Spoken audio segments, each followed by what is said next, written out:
Hey, what's up, everybody? It's Ronnie, and we're Getting Real with Ronnie, and today we're going to talk about balancing your family life and your work life. Well, that's a hard balance to strike, but we're going to get real and see what we can figure out.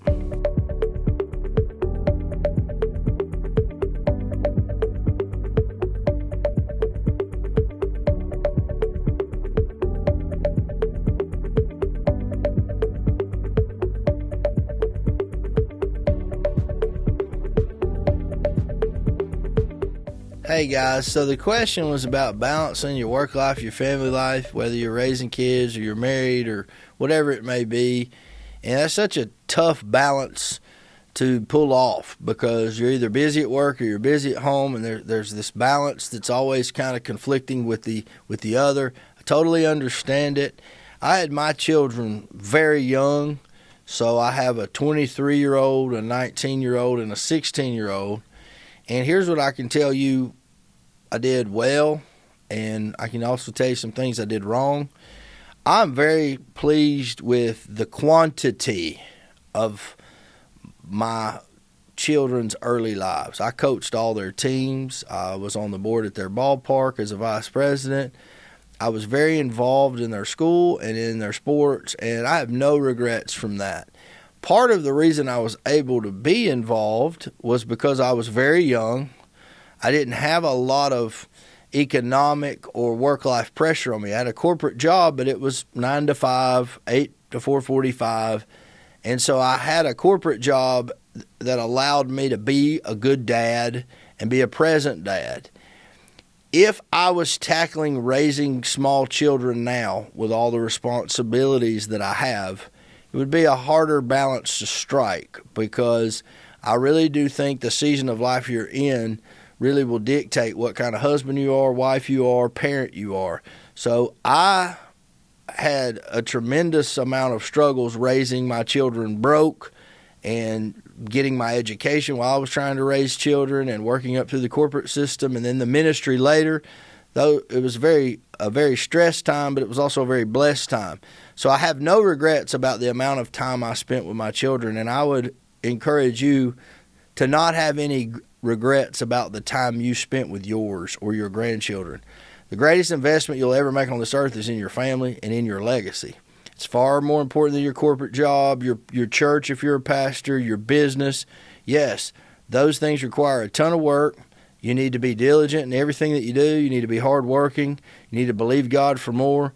But you're never going to regret the time you spend with your children or grandchildren. I've never seen anybody on their deathbed, and I've been at the deathbed of many people, say, man, I wish I would have started more businesses. I wish I would have made more millions.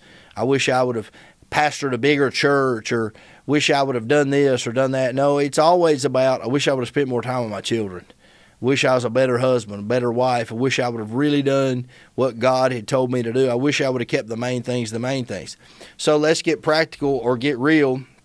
How do you balance it? Well, if you're high up in a corporate structure, you're a VP, or you pastor a large church like this, or you got 3 or 4 businesses, your calendar's key.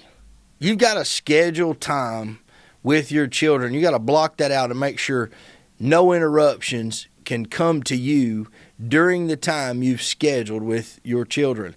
I had the privilege to preach for Governor Huckabee in Israel years ago, and I sat with him for a few hours on the bus a few days, and one of the questions I asked him, because he was a pastor long before he was a politician, his kids were raised preacher's kids, and I asked him how, as a pastor in Arkansas and then eventually a governor, he balanced all that, how he was still a good father, that both of his kids, David and Sarah, they love and adore their parents. So I asked him how he pulled that off, and he told me something pretty practical, that he scheduled breakfast with his children all through elementary, middle school, and high school. 2 days a week, he would take them to breakfast early and take them to school.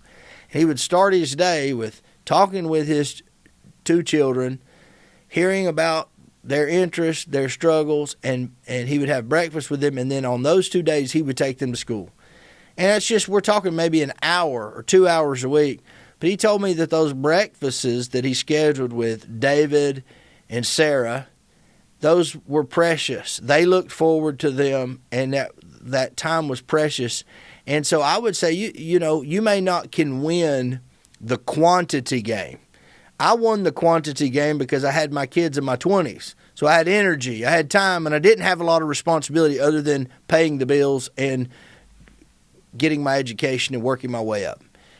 But I think once you have all these employees and all this responsibility, you need to be proactive in scheduling your date nights if you're married, making sure you date your spouse, you set time apart for that, and you schedule time with your kids because they're here today, going tomorrow. They grow up so fast. So schedule those precious times to pray with them, to eat with them, to hang with them, or just be with them. And try to be involved in what they're doing and schedule that time and don't let anything interfere with it. You may not can win the quantity game, but you can win the quality game. So make sure that whatever time you get with your children, you might be a single mom, single dad, or you might be an every other weekend dad because the courts have ruled against you or whatever it is, man, make that time count. My father would tell you, my dad's my hero. My dad didn't win the quantity game with me and my sisters. He was a Baptist pastor, thousands of people, and in those days we were here 3 services, 4 services on Sunday, Tuesday night meeting, Wednesday night. My father had so much responsibility and very little grace to be with his family. He had to do everything and be here all the time, especially early in my life. But I will say this, he did make time for me, and the time he made with me was precious time. It was precious. He made the most of the time we had together. He won the quality game. So whether you win the quantity or the quality game, you should try to win both, but at least win one of those and make sure you tell your children, your spouse, the people that you love, how much you care about them. Make the most of those little moments. And I can promise you, when your children are grown, God will bless them. They'll always love you. They'll look back and revere you because they'll see the effort you put in. And that's what you want your children to see, the love and the effort. And if they see that, you can't lose. If you enjoyed our time together, subscribe to our channel, like our content, and share this with your friends. Leave us a comment or ask us a question. We love hearing from you. Thanks for watching.